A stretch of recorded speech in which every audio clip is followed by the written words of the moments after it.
जय हिंद दोस्तों, मैं कुणाल आपका स्वागत करता हूँ। ये मेरे प्राचीन इतिहास के सीरीज का छठा वीडियो है और आज का टॉपिक है वैदिक काल। यानी कि आज हम लोग वैदिक काल के पहले भाग का अध्ययन करेंगे। ये इसे इंग्लिश में वैदिक पीरियड कहते हैं। अगर हम लोग पीछे जाकर थोड़ा सा रिवीजन कर लेते हैं तो हमारा इतिहास बोध बहुत ही बेहतर हो जाएगा, इतिहास बोध हमारा खंडित नहीं होगा। तो आइए समझते हैं पीछे हम लोगों ने अभी तक क्या क्या पढ़ रखा था। तो सबसे पहले अपने हम लोगों ने इतिहास की शुरुआत हम लोग नील नदी घाटी की सभ्यता या मिस्र की सभ्यता से अपनी इतिहास की शुरुआत की थी, जिसका समय काल 3500 बीसी था। ठीक है, इसको माइंड में रखिएगा। उसके बाद हम लोग मेसोपोटामिया की सभ्यता से अपने दूसरे अध्याय का शुरुआत किया था और इसका समय कर रहा है 3200 से लेकर 3100 बीसी। ठीक है, उसके बाद हम लोग सिंधु घाटी सभ्यता का अध्ययन किए हैं, सिंधु घाटी सभ्यता, और इसका समय कर रहा है 2300 बीसी से लेकर 1750 बीसी के बीच में। अब हम लोग वैदिक सभ्यता का अध्ययन करेंगे। कौन सी सभ्यता का? वैदिक सभ्यता का। तो इसका समय काल मोटा मोटा विद्वानों को द्वारा 1500 बीसी से लेकर 600 बीसी के बीच में माना गया है। ठीक है, तो हम लोगों ने अपने सिंधु घाटी सभ्यता का अंत 1750 पे किया था और ये वैदिक सभ्यता की शुरुआत 1500 बीसी के बीच में हो जाती है। तो यानी कि ये 2-250 साल का जो गैप रहा है, इसका प्रमाण के रूप में कुछ भी उपलब्ध नहीं है, लेकिन धीरे धीरे खुलासा होते जा रहा है। इस इतिहास कालखंड में का प्रमाण हमारे पास नहीं है, लेकिन धीरे धीरे खुलासा होते जा रहा है, जो कि मैं इस लेक्चर में आपको बताऊंगा। तो मिस्र की सभ्यता को हम लोगों ने यहाँ से देखा था। देखिए, अब मैप पे थोड़ा सा देख लेते हैं। तो ये मिस्र की सभ्यता ये रहा, ये मेसोपोटामिया की सभ्यता रहा, ये सिंधु घाटी की सभ्यता रहा। और सिंधु घाटी सभ्यता ये इस पार्ट में, नॉर्थ ईस्ट वाले पार्ट में, भारत के इस पार्ट में सिंधु घाटी सभ्यता का विकास हुआ है। अगर वही बात करें तो ये जो अपना वैदिक सभ्यता है, इसके गंगा के तराई क्षेत्रों में इसका ज्यादा विस्तार हुआ है। ठीक है, इन क्षेत्रों में। ठीक है, मैप पे थोड़ा सा ध्यान रखिएगा। और उसके बाद पूरे उत्तर भारत में धीरे धीरे फैलता रहा। अब हम लोग थोड़ा सा आगे बढ़ने से पहले थोड़ा सा देख लेते हैं कि सिंधु घाटी सभ्यता और वैदिक सभ्यता में लिंक क्या है। तो जो सिंधु घाटी की सभ्यता है, हमारे भारतीय जो कला है, संस्कृति है, धर्म है, उसका नींव डालता है। हमारी सभ्यता एवं संस्कृति का ये नींव डालता है, क्योंकि हमने पिछले वाले अध्याय में पढ़ा था कि जो सिंधु घाटी की जो सभ्यता थी, वो आने वाली सभ्यताओं के लिए नींव का काम की, फाउंडेशन का काम की, क्योंकि सिंधु घाटी सभ्यता के बहुत सारे मूल्य आने वाली सभ्यताओं में भी मौजूद रहे हैं। और इसी क्रम में वैदिक काल आता है। वैदिक काल क्या करता है? जो सिंधु घाटी सभ्यता के मूल्य हैं, जो तत्व हैं, उसको पुनर्जीवित करता है। ठीक है ना। उसके बाद वैदिक काल को हम लोग दो पार्ट में बांटते हैं, पूर्व वैदिक काल और उत्तर वैदिक काल। आगे चल के पढ़ेंगे। ठीक है, जो उत्तर वैदिक काल के तत्वों में थोड़े बहुत बदलाव करता है। थोड़ा उत्तर वैदिक काल अपने तत्वों को कुछ जोड़ता भी है सिंधु घाटी सभ्यता से, लेकिन पूर्व वैदिक काल में कुछ चीजें और बहुत सारी चीजें इसमें सिंधु घाटी सभ्यता के तत्वों से मैच करते रहती है। और आज वर्तमान में देखेंगे कि जो सिंधु घाटी सभ्यता है, उसके जो प्रभाव है आज भी हमें दिखाई देते हैं, और इस वैदिक काल के भी बहुत सारे तत्व और मूल्य आज भी हमें दिखाई देते हैं। तो वैदिक काल की इसकी शुरुआत करते हैं हम लोग। वैदिक काल, इसकी शुरुआत का लिखित प्रमाण नहीं है कि ये कब से शुरू हो जाता है। अच्छा, ये लिखित नहीं है कि 1500 से शुरू ही हो जाएगा, इसे सर्वमान्य मान लिया गया है। ठीक है ना, इसकी शुरुआत का लिखित प्रमाण हमें नहीं है, परंतु सर्वमान्य समय 1500 से लेकर 600 बीसी के बीच में माना जाता है। अगर बात करते हैं, ये सभ्यता आज से लगभग लगभग 3500 साल पहले रही है, क्योंकि अभी 2000 के करीब में है। तो अगर ये 2000 में 1500 जोड़ेंगे तो 3500 के आसपास पहुंच जाएगा। ठीक है, और ये सभ्यता का लगभग लगभग समय काल को देखें तो ये सभ्यता लगभग लगभग 900 वर्षों तक रही है। ये सभ्यता कितने वर्षों तक रही है? 900 वर्षों तक रही है। अगर बात करते हैं वैदिक काल को, तो वैदिक काल को हमने बताया कि ये पूर्व वैदिक काल में बढ़ता है और उत्तर वैदिक काल, यानी कि दो कालों में ये बढ़ता है। ये पूर्व वैदिक काल का समय काल 1500 से लेकर 1000 बीसी और उत्तर वैदिक काल का 1000 से लेकर 600 बीसी। इसको माइंड में जरूर रखिएगा। पूर्व वैदिक काल, अर्ली वैदिक पीरियड और लेटर वैदिक पीरियड। तो इन दोनों कालों में कुछ ना कुछ बदलाव तो है, सभ्यता के स्तर पे, संस्कृति के स्तर पे, इसलिए इसको दो कालों में बांटा गया है। ठीक है, तो यहाँ पर हम देखेंगे सामाजिक, आर्थिक एवं राजनीतिक तीनों व्यवस्थाओं में दोनों कालों में अंतर था, यानी कि पूर्व वैदिक काल और उत्तर वैदिक काल। पूर्व वैदिक काल, ये जो पूर्व वैदिक काल है, और उत्तर वैदिक काल, इनकी सामाजिक, आर्थिक एवं राजनीतिक तीनों व्यवस्थाओं में अंतर था। इसके बाद हम देखेंगे कि धार्मिक विधि विधान की जो प्रणाली है उसमें भी अंतर है, इसलिए इन दोनों को अलग अलग करके हम लोग देखेंगे। ठीक है, इनके लिए हमारे पास वैदिक साहित्य आधार है। अगर इन दोनों वैदिक कालों का डिफ्रेंसिएशन देखिए कि इन दोनों को बांटा कैसे गया है, तो वैदिक साहित्य के आधार पर बांटा गया। थोड़े बहुत इसमें अगर बात करेंगे तो इसमें थोड़े बहुत पुरातात्विक स्रोत भी आ जाते हैं, आगे चल के देखेंगे, ठीक है। उसके बाद हम लोग देखेंगे कि 900 सालों काल में वैदिक साहित्य लिखा गया है और इन्हीं वेदों के आधार पर इन दोनों कालों का डिवीजन हुआ है। शुरुआत में बात करें तो ऋग्वेद लिखा गया है। देखिए शुरुआत में सबसे पहले ऋग्वेद लिखा गया और इसलिए पूर्व वैदिक काल को ऋग्वैदिक काल भी कहते हैं, तथा बाद में उपनिषद, ठीक है, उसके बाद आरण्यक, ब्राह्मण की रचना की गई। ये सारे के सारे वैदिक साहित्य हैं, ठीक है। उसके बाद देखेंगे कि इनके मूल्यों की प्रणाली जो थी, सामाजिक संरचना एवं धार्मिक परंपरा, ये जो वैदिक काल और उत्तर वैदिक काल के मूल्यों की प्रणाली, सामाजिक संरचना एवं धार्मिक संरचना में एवं परंपरा में अंतर है। जैसे कि हम लोग देखेंगे कि अगर अगर अभी वर्तमान में बात करें तो 1960 से 1990 के बीच का समय अलग रहा और उसमें हम लोग देखेंगे कि वैल्यू सिस्टम अलग थे, कुछ सोशल स्ट्रक्चर अलग थे। जैसे ही ग्लोबलाइजेशन आता है 1900 से लेकर मान के चलिए अभी तक, सॉरी 1990 से लेकर अभी तक में देखेंगे कि बहुत सारी चीज़ों में चेंजिंग आया, टेक्नोलॉजी आ गई, सोशल मीडिया का ज़माना आ गया, यूट्यूब आ गया, तो इन मूल्यों में परिवर्तन हो रहा है, सामाजिक स्ट्रक्चर में, परिवार के स्ट्रक्चर में, धार्मिक परंपराओं में अंतर हो रहा है। तो आप देखिए कि इन दोनों के बीच में गैप रहा है, ठीक है ना, 900 सालों का गैप रहा है, 1500 से लेकर 600 के बीच में इस सभ्यता में। तो मूल्यों में तो परिवर्तन आएगा ही आएगा। पूर्व वैदिक काल के मूल्य कुछ अलग होंगे, उत्तर वैदिक काल के मूल्य कुछ और अलग होंगे, तो उसको हम लोग आगे चल के समझेंगे, ठीक है। उसके बाद देखेंगे कि ये सारे हो गए और वैदिक काल के साक्ष्य या वैदिक साहित्य ही है।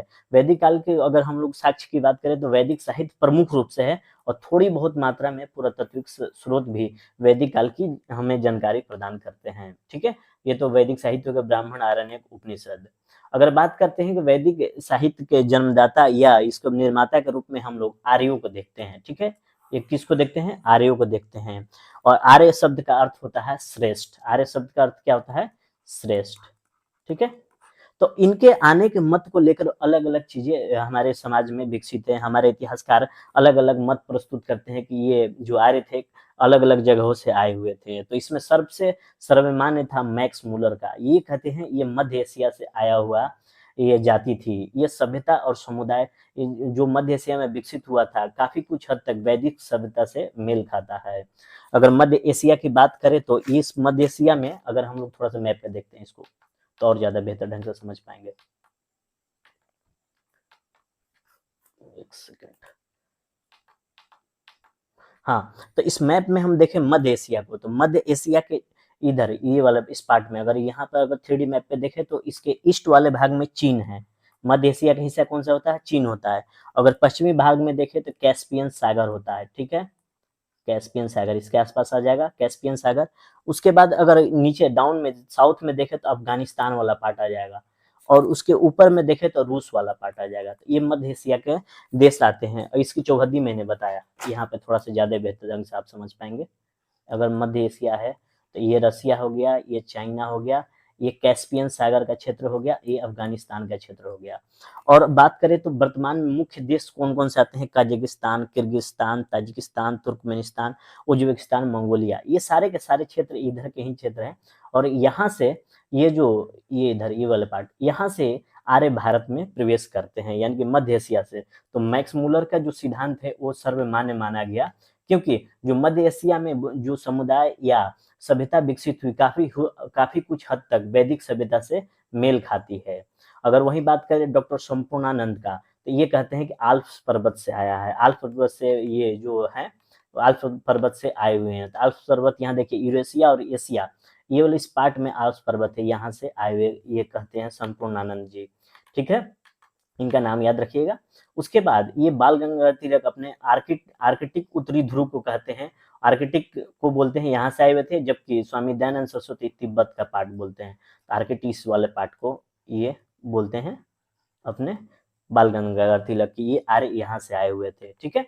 अगर हम बात करें तो ये जो वैदिक कालीन संस्कृति है इसके साहित्यिक स्रोतों की बात करें तो साहित्यिक स्रोतों के अंदर किताबें आती है और पुरातात्विक स्रोतों के अंदर अंतर्गत खुदाई से प्राप्त अभिलेख एवं अन्य वस्तुएं आती है। तो इन दोनों चीजों से हमें वैदिक कालीन संस्कृति का पता चलता है। अगर पुरातात्विक स्रोत की बात करें तो बोग जोकाई ये याद कर लीजिएगा, ये कौन सा है? बोगा जोकोई अभिलेख जो मध्य एशिया में है और 1420 में ये फाउंड किया गया था। इस अभिलेख में इंद्र, वरुण, मित्र, नास्त्य का उल्लेख किया गया है। एक बार थोड़ा सा इसको देख लीजिए। ये है बोगजोकाई का अभिलेख, ठीक है। ये 1400 बीसी में पाया गया था।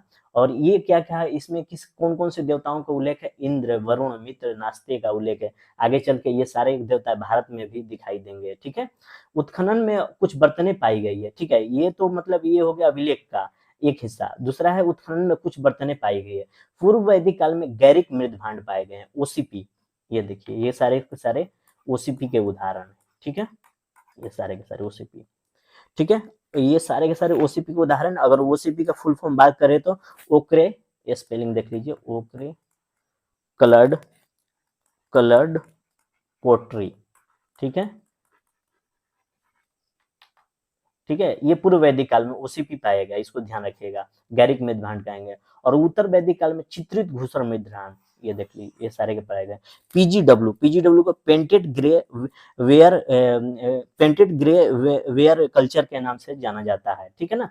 तो ये पीजीडब्ल्यू पाया गया। तो ये देख लीजिए, ये रहा आपका ये आपका रहा पुरातात्विक स्रोत। इस पुरातात्विक स्रोत से हमें पता चलता है वैदिक कालीन संस्कृति का। ये तो नाम याद रखिएगा। मध्य एशिया में है, 1400 बीसी के आसपास ये पाया गया बोगजोकाई।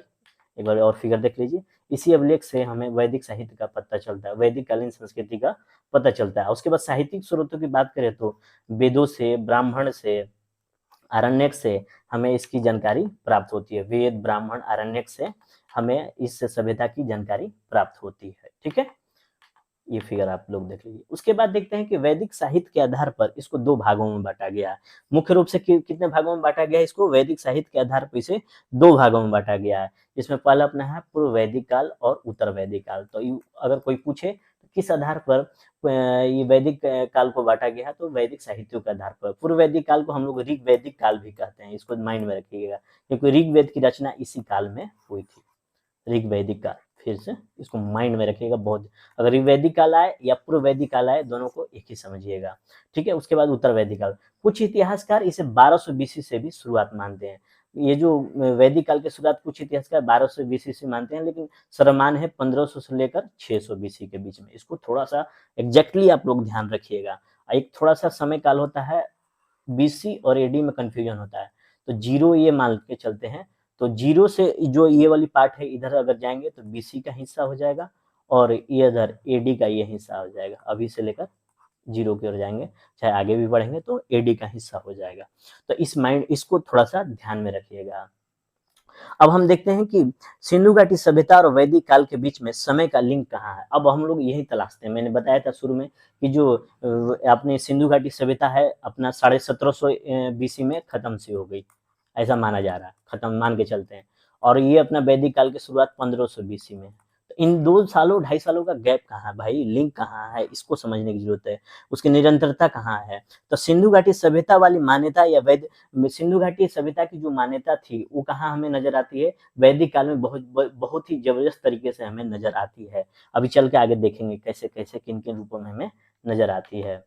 तो अगर हम थोड़ा सा तुलना करके देखें कि सिंधु घाटी सभ्यता और वैदिक काल में थोड़ा सा डिफरेंस क्या रहा है, तो जो सिंधु घाटी की सभ्यता थी वो नगरीय जीवन थी, जबकि वैदिक काल की कैसी थी? ग्रामीण जीवन। यहाँ पर आर्थिक रूप से संपन्न थे, ठीक है ना, क्योंकि यहाँ का व्यापार मेसोपोटामिया और मिस्र से होने लगा था, ठीक है ना। मेसोपोटामिया और मिस्र से होता था। यहाँ आंतरिक एवं बाह्य व्यापार दोनों होते थे, जबकि यहाँ पर केवल आंतरिक व्यापार के ही साक्ष्य मिले हैं। और यहाँ पर व्यापार अधिक होने से बहुत अच्छा उद्योगों का भी विकास हो गया था, दस्तकारी उद्योग का। लेकिन जो वैदिक काल थी कृषि पर आधारित व्यवस्था थी, ठीक है। आगे चल के हम लोग देखेंगे। आर्थिक रूप से संपन्न ये नहीं थे, ये आर्थिक रूप से संपन्न थे। ये ग्रामीण जीवन था, ये नगरीय जीवन था। तो हम लोग अब देखते हैं कि वैदिक काल सिंधु घाटी सभ्यता से पिछड़ी हुई है, क्योंकि ये जो नगरीय जीवन है हमेशा ग्रामीण जीवन से तो आगे रहता ही है। तो ये कैसे पॉसिबल है कि जो पहले हमारे पास आता है सिंधु घाटी से और नगरीय जीवन है, अब बाद में ग्रामीण जीवन में कैसे कन्वर्ट हो गया? तो कुछ तो प्रश्न उठता है कि भाई ये सभ्यता पिछड़ी कैसे? तो यही बात कहा जा रहा था कि जो सिंधु घाटी सभ्यता है उसका विकास ग्रामीण सभ्यता में हो गया। मतलब सिंधु घाटी जो सभ्यता थी उसका परिवर्तन किस में हो गया?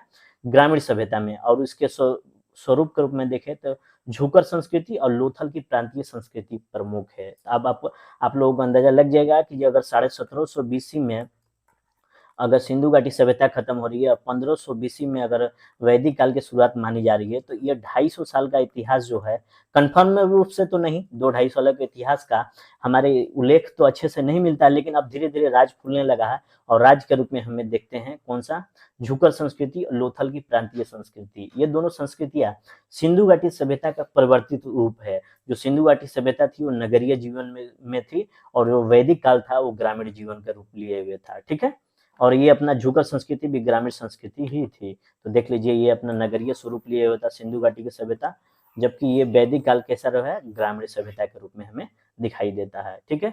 ये देख लीजिए कितनी वेल प्लान सिटी बनी हुई थी, व्यापार भी होते थे। तो यहाँ देख लीजिए आपस में ही व्यापार करते हैं, ठीक है, खेती करते हैं, कृषि वाले क्षेत्र में रहते हैं, ठीक है। ये जो विकसित सभ्यता थी, यहाँ विकसित, ये अविकसित सभ्यता थी। यहाँ पर उद्योगों का विकास हो चुका था, यहाँ पर उद्योगों का विकास नहीं हुआ था। अब देखते हैं कि सिंधु घाटी सभ्यता के लोग, जब सभ्यता समाप्त होती है, समाप्त क्या, परिवर्तित होती है, तो आसपास के क्षेत्रों में फैल जाते हैं। तो ये आसपास का क्षेत्र कौन सा था, हरियाणा, पंजाब, राजस्थान, गुजरात और पश्चिमी उत्तर प्रदेश, इन सब जगहों पर ये सिंधु घाटी सभ्यता फैल जाती है, क्योंकि जो मुख्य शहर मोहनजोदड़ो और हड़प्पा थी, ये दोनों खत्म हो जाती है। तो यहाँ के लोग यहाँ से पलायन करके इन क्षेत्रों में पहुंच जाते हैं, ठीक है। हरियाणा, पंजाब, राजस्थान, गुजरात और ये संस्कृति अपने बदले रूप में यहाँ आकर विकसित होते रहती है, ग्रामीण सभ्यता के रूप में है। ये सिंधु घाटी सभ्यता और वैदिक काल में कड़ी का काम करती है, और जो कि जैसे कि हमने बताया, लोथल की प्रांतीय संस्कृति और झुकर संस्कृति इसमें प्रमुख है। तो यानी कि सिंधु घाटी सभ्यता सिंधु घाटी सभ्यता और सिंधु घाटी सभ्यता और वैदिक काल के बीच में कौन सी कड़ी काम करती है, झुकर संस्कृति या प्रांतीय संस्कृति, जो कि सिंधु घाटी सभ्यता का परिवर्तित रूप था, ठीक है। इसको माइंड में रखिएगा। और ये जो अपना विकसित होता है, ये पूरा का पूरा क्षेत्र नॉर्थ वाले पार्ट में ये अपना वैदिक काल डेवलप होता है। तो ठीक है, देख लीजिए वैदिक काल ये ग्रामीण सभ्यता थी, इस तरह के, ठीक है, माइंड में इसको रखिएगा। तो वैदिक काल का हम लोग अभी तक परिचय ले चुके हैं। अब आगे कल हम लोग मतलब कि इस वैदिक काल में ही आगे अलग अलग करके इसको पढ़ेंगे, लेकिन हम अलग अलग करके क्या पढ़ेंगे भाई, तो इसका सामाजिक जीवन कैसा था, आर्थिक जीवन कैसा था, राजनीतिक जीवन कैसा था। लेकिन हम लोग इस पूर्व वैदिक काल को और उत्तर वैदिक काल को तुलना करते हुए पढ़ेंगे कि पूर्व वैदिक काल में कैसा समाज था और उसी को, समाज की स्थिति को उत्तर वैदिक काल में क्या था, आर्थिक स्थिति क्या थी, राजनीतिक स्थिति क्या थी, इसको हम लोग देखने का प्रयास करेंगे। दोनों को एक पैरेलल लेकर चलेंगे, एक बीच में एक साइड पूर्व वैदिक काल, एक साइड उत्तर वैदिक काल, राजनीतिक संरचना मेन टॉपिक डाल देंगे, दोनों को डिफ्रेंशिएट करके पढ़ते जाएंगे कि दोनों में क्या क्या व्यवस्था थी। इससे क्या होगा, क्रिस्टल क्लियर हो जाएगा, ठीक है। तो ये रहा अपना आज का टॉपिक, जो वैदिक काल का परिचय रहा, ठीक है ना। वैदिक काल का जो परिचय रहा ये मैंने आपको आज बता दिया, ठीक है। इसकी 2 भाग को बताया, इसका मैप पर दिखाया गया क्या क्या रहा है, उसके बाद सिंधु घाटी सभ्यता और वैदिक काल में लिंक क्या रहा है इसको बताया मैंने, और इसको वैदिक काल को 2 पार्टों में क्यों बांटते हैं इसको बताया। फिर आर्यों के संबंध में क्या क्या मत है उसको बताया। तो आगे भी थोड़ा बहुत आर्यों पर चर्चा करेंगे, लेकिन इतना समझने के लिए मैंने ये बताया कि जो वैदिक कालीन संस्कृति है, आर्यों का ही देन है, इन्हें निर्माता माना जाता है, ठीक है। तो ये रहा अपना अंतर थोड़ा सा सिंधु घाटी सभ्यता और वैदिक काल में, और ये दोनों में अंतर देख लिए, ठीक है। तो आज भर इतना ही रखते हैं, आज भर के लिए इतना ही। आपके सहयोग के लिए धन्यवाद। नमस्कार, जय हिंद।